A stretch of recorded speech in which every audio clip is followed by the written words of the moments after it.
Good morning, Facebook. Remember last week how I said I had a surprise to show you? Or not a surprise, but some exciting thing that Luke and I had planned on doing. Well, this is the start of it. This is how we'll be spending our mornings, afternoons, and evenings for the foreseeable future.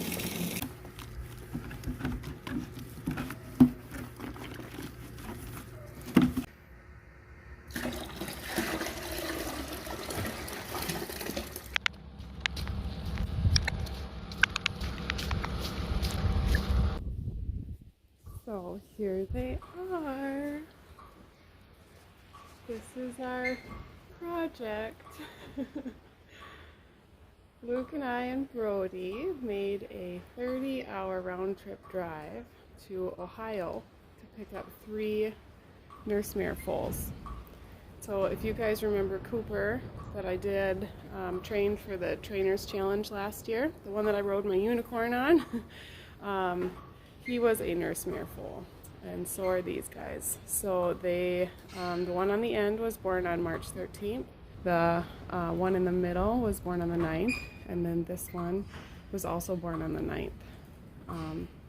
And if you guys don't know what nurse mare foals are, these guys are considered orphans because of basically the racing industry. What happens is thoroughbreds for the racing industry have to be live covered in order to be registered today, so they cannot be AI'd. And the stud farms don't like dealing with wet mares. A wet mare is a mare that is raising a baby. So what happens is a thoroughbred mare has her baby, and then she needs to be sent back to the stud farms, so they need a nurse mare. So the nurse mares are specifically bred so that they're in milk so that they can raise a thoroughbred foal. And these are their foals. These 3 are gaited, but they can be all sorts of crosses. And they're just a byproduct. So these foals are pulled away from their mom, and Last Chance Corral tries to rescue 100 to 200 of these babies a year and then adopts them out to approved homes. So we had to go through quite an extensive adoption process and approval process. Thank you to my farrier and vet, Dr. Johnson and Cy, for the references, and all of the help getting them here safely as well. So it was a long trip for them. Luke installed a camera in our trailer, and we made a down and back trip. So it was a lot of work getting them here, but we're super excited. And this one wasn't one that we were originally thinking we were allowed to bring home. He's the first one I called on. His name down there was Nashville Cat. And when I called on him, he was already spoken for from a couple from New York. Then with any fancy colored horse, because he's a dun, you have to take a plain colored one. They only adopt them out in pairs or more because being by themselves is not okay.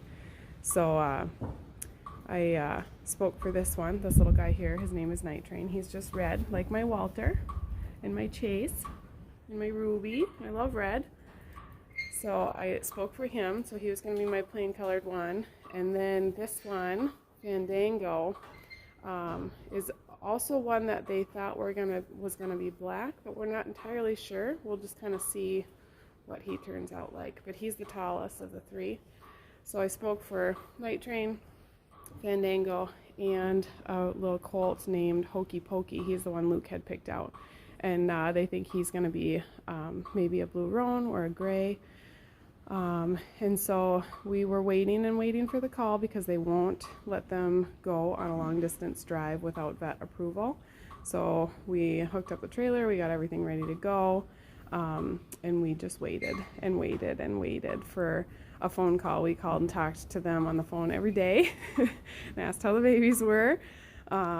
And then finally we got a call to go down on Sunday night. We left at about 9:30 p.m. And at that point, Hokey Pokey was ready to go, but there was another baby there that won't eat without him by her side. So when we got there, the people from New York that had spoken for Nashville Cat here weren't able to come or had backed out, and they will not hold foals for any reason. So he came home with us instead. So we didn't get Luke's little hokey pokey.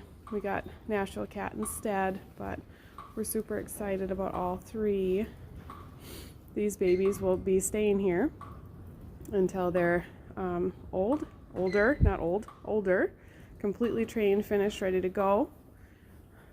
And I'm really excited to turn them into more Coopers, little unicorns. So that's our plan. I'm super excited to do this.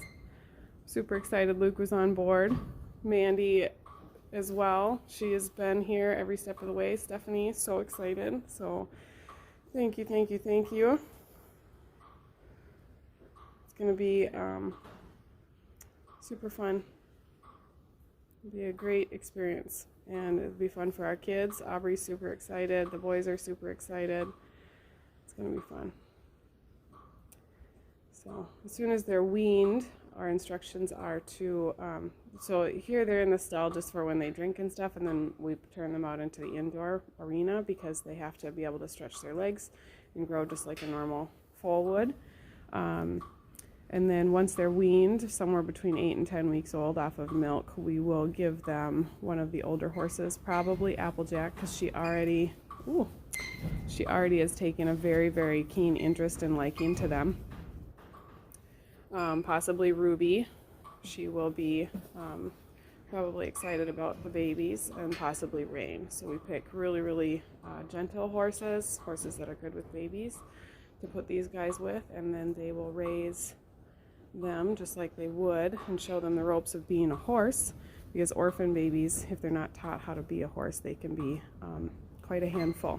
No manners. So we're going to make sure that these guys grow up with manners.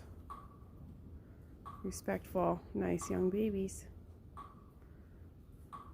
What's really nice for us, so we've raised Jersey calves, we've raised little bottle baby goats, and we always tried to get them on buckets sooner than later because it makes life easier for feeding them. And these babies are all taught to drink out of the buckets by Victoria before they go anywhere.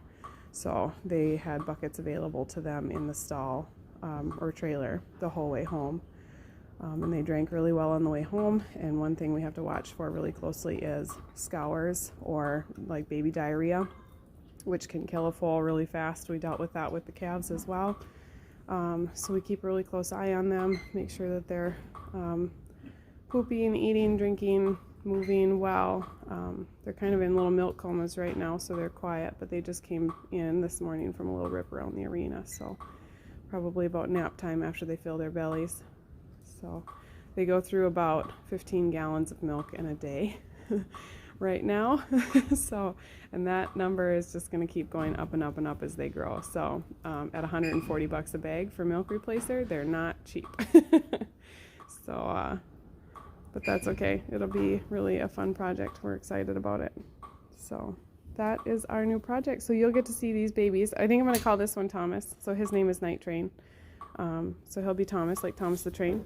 We're arguing about this one.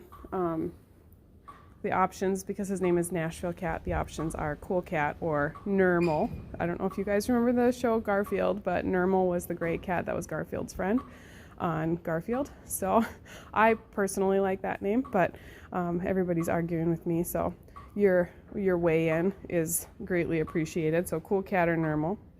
And then this one is Tango. His name is Fandango, and we're going to call him Tango. That was picked by Mandy and Aubrey. So he's going to be the biggest. Tango, they assume that he'll probably be a bigger one, maybe 16 hands. Little Thomas here will be probably about 15, we'll see.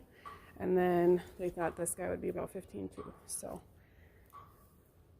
we'll see. It'll be fun to see how they grow, but we'll definitely start albums on all three because it'll be super fun to have pictures of all of them from, you know, day one up to when we start them under saddle, and they go on their first trail ride, and we'll do their first little farrier appointments and stuff like that. So you can watch them grow as we raise them and work with them. I hope you guys have a great morning. It's a really wet morning here, so they're going to keep their blankets on until it's warm out.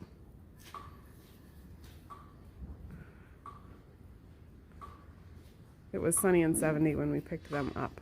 So this is a little bit of a temperature shock for them. It's cold. It's like kind of snowing / raining here this morning. Spring is on the way though, so pretty soon they'll be out running around. Have a great day, you guys. Bye.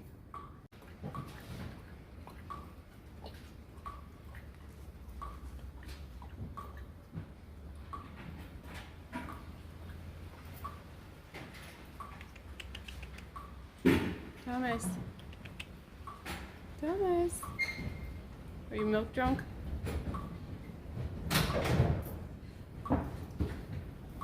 Good boys.